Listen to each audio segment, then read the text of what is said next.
ये भी है शूरवीर। सीमा पर ये दे भी पहरा, गर्मी सर्दी सहते भारत की धरती पे ये है मूक वीर, बड़े शान से सलामी मंच के सामने से गुजरते हुए। As the combined military band of the Corps of EME and the Bengal Engineer Group marches forward, every note they play becomes a salute to the soul of the nation, playing the timeless melody of Sare Jahan Se Achha Hindustan Hamara.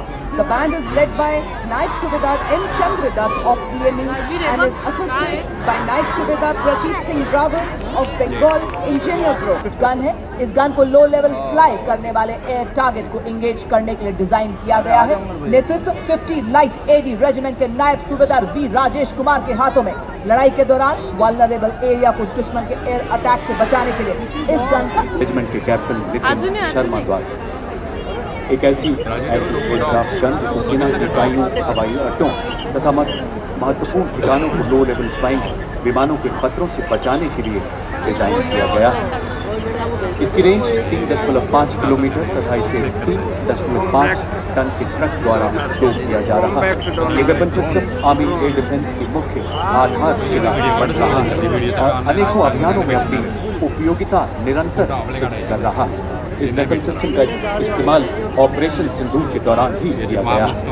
अगला weapon system सलामी मंच की ओर अग्रसर होता हुआ M777 ultra light हाउवित्ज़र, जो कि अत्यंत सटीकता से 155 राउंड फायर करती है, जिसे 40 किलोमीटर तक प्रभावी फायर पावर मिलती है। आधुनिक फायर कंट्रोल सिस्टम से लैस इसे हेलीकॉप्टर अटल अल्ट्रा लाइट हाउवित्ज़र है।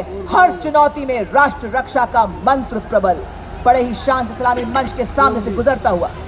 धनुष उठा प्रहार कर तो दुश्मनों पे वार कर। अगला दस्ता धनुष वेपन सिस्टम का नेतृत्व 371 मीडियम रेजिमेंट के कैप्टन पीयूष पांडे द्वारा।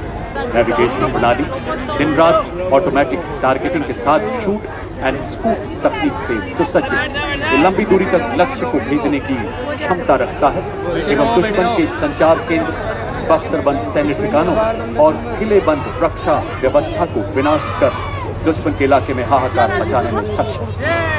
अब आपके सामने 343 फील्ड रेजिमेंट के लेफ्टिनेंट कर्नल श्याम सतवीर की कमान में अमोघ 155 mm एडवांस प्रणाली जैसी उन्नत विशेषताओं से युक्त है। अमोघ भारतीय सेना की तोपखाना मारक क्षमता और प्रभावशीलता को कई गुना बढ़ाने में सक्षम। बर्फ के हिम शिखर पर ना घबराएं। नेतृत्व संभाल रही है 40 फील्ड रेजिमेंट की लेफ्टिनेंट महक भाटी।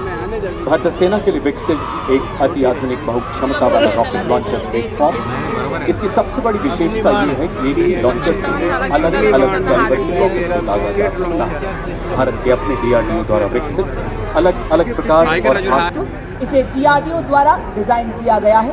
अत्यधिक बहुमुखी और मजबूत मॉड्यूलर पुल का शामिल होना भारतीय सेना की पुल निर्माण क्षमताओं को बढ़ाने की दिशा में एक महत्वपूर्ण कदम है, क्योंकि इसे बहुत कम समय में तैयार होना उपकरण डिजाइन और विकास भारत की दक्षता को दर्शाता है और आत्मनिर्भर भारत के निर्माण के उद्देश्य को उजागर करता है। साथ ही रक्षा विनिर्माण में भारत के बढ़ते महत्व को भी प्रदर्शित करता है। दुर्गम क्षेत्रों तक सुरक्षित संचार प्रदान करने के लिए भारतीय सेनादार राजेश कुमार कर रहे हैं। मेजर सज्जनों, आज की परेड भारत की अटूट सैन्य परंपरा, सैनिकों की पेशेवर दक्षता का प्रमाण है और अब युद्ध का अनावरण आगे बढ़ता हुआ अगला दस्ता शक्तिवान और दिव्यास्त्र सैटेलाइट कम्युनिकेशन के बाद अगले दो वाहन। इन्हें विशेष रूप से डिजाइन किया गया है जो नई पीढ़ी के मानव रहित हथियार मोबिलिटी व्हीकल पर स्थापित किए गए। शक्तिवान मंच की तरफ बढ़ता हुआ जिसका नेतृत्व तापी रखते हैं। इसके पीछे दूसरा वाहन दिव्यास्त्र, जिसमें जोल्ट मीडियम ऑल्टीट्यूड सीरो सैटेलाइट सिस्टम, स्काई स्ट्राइकर जैसे उन्नत ड्रोन्स लगाए गए। नेतृत्व 161 मीडियम रेजिमेंट के सूबेदार किरण मेथर द्वारा। मैप्स एक ऐसा प्रभावशाली ड्रोन सिस्टम है जिसे गुजरता हुआ हमारा एकीकृत ड्रोन पहचान और अवरोधन प्रणाली IDV&IS। और अब मंच की तरफ अग्रसर कॉम्बैट ड्रोन्स का दस्ता। नेतृत्व 624 EAB बटालियन के मेजर अनहद सिंह चट्टा ये भारतीय सेना की युद्ध क्षमता, निगरानी और निर्णय क्षमता को मजबूत कर रहा है। मानव